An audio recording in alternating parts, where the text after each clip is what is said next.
Assalamualaikum warahmatullahi wabarakatuh. Saya Ravanda Pavita, mahasiswa Fakultas Hukum Universitas Muhammadiyah Malang dengan NIM akhir 060. Di sini saya akan mewawancarai kader partai politik tentang bagaimana menghindari korupsi, kolusi, dan nepotisme. Di sini saya sudah bersama dengan Ibu Kartika. Selamat sore Ibu, bagaimana kabarnya? Sore Mbak, Alhamdulillah baik. Alhamdulillah Ibu. Mungkin bisa memperkenalkan diri dulu Ibu.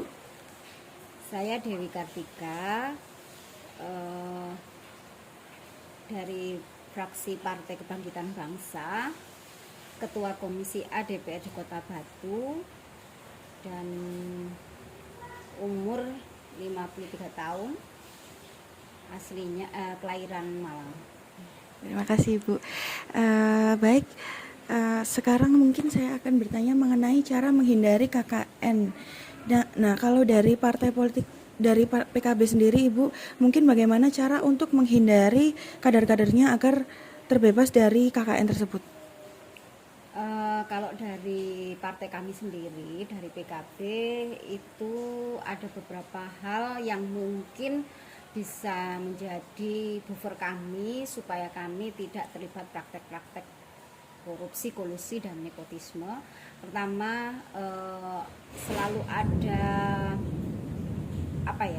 semacam quality control atau semacam pengawasan dari partai rutin kepada kami, mungkin kader-kader partai yang menduduki posisi-posisi strategis di pemerintahan, mungkin bisa jadi di legislatif atau mungkin juga jadi di eksekutif atau di pemerintahan. Itu ada kontrol dari partai rutin, dan ketika kami, salah satu dari kami, kader-kader yang ada di pemerintahan itu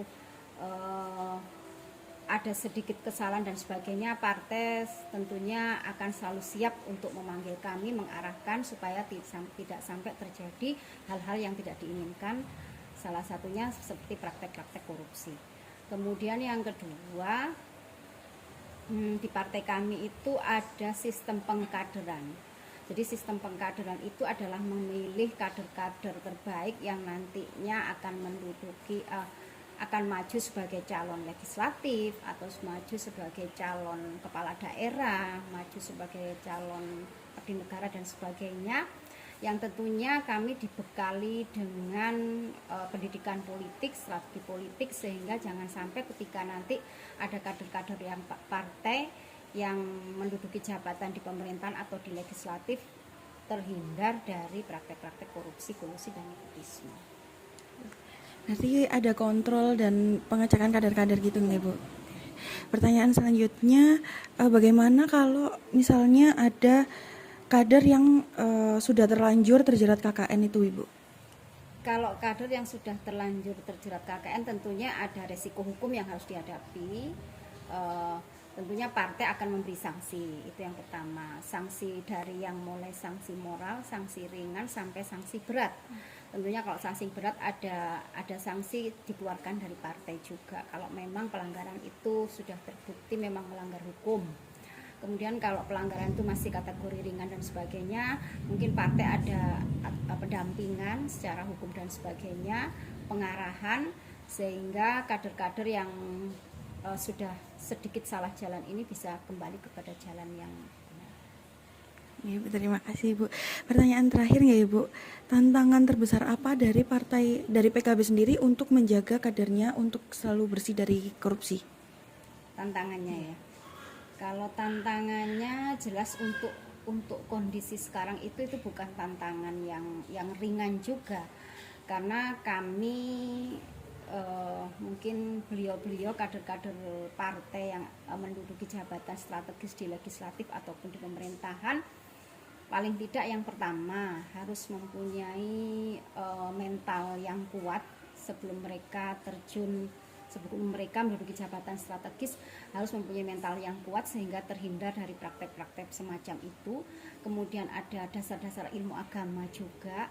Kemudian yang ketiga, harus dibekali dengan strategi politik yang cukup sehingga beliau-beliau yang ada di legislatif maupun di pemerintahan mempunyai strategi politik yang cukup sehingga tidak ikut-ikutan atau tidak mudah terbawa arus untuk kasus-kasus semacam korupsi, kolusi dan nepotisme. Berarti tantangannya cukup besar nih Ibu ya. Ya, dari lingkungan itu tantangannya cukup besar. Kalau mental kita tidak kuat, kita tidak punya dasar ilmu agama yang cukup, tidak punya strategi politik yang cukup, secara tidak langsung kita bisa terseret dalam praktek-praktek semacam itu. Baik Ibu, mungkin segitu dulu ya dari saya, dan terima kasih untuk Ibu, dan mohon maaf jika ada salah kata ya Ibu. Sekian dari saya, mohon maaf jika ada salah kata. Wassalamualaikum warahmatullahi wabarakatuh.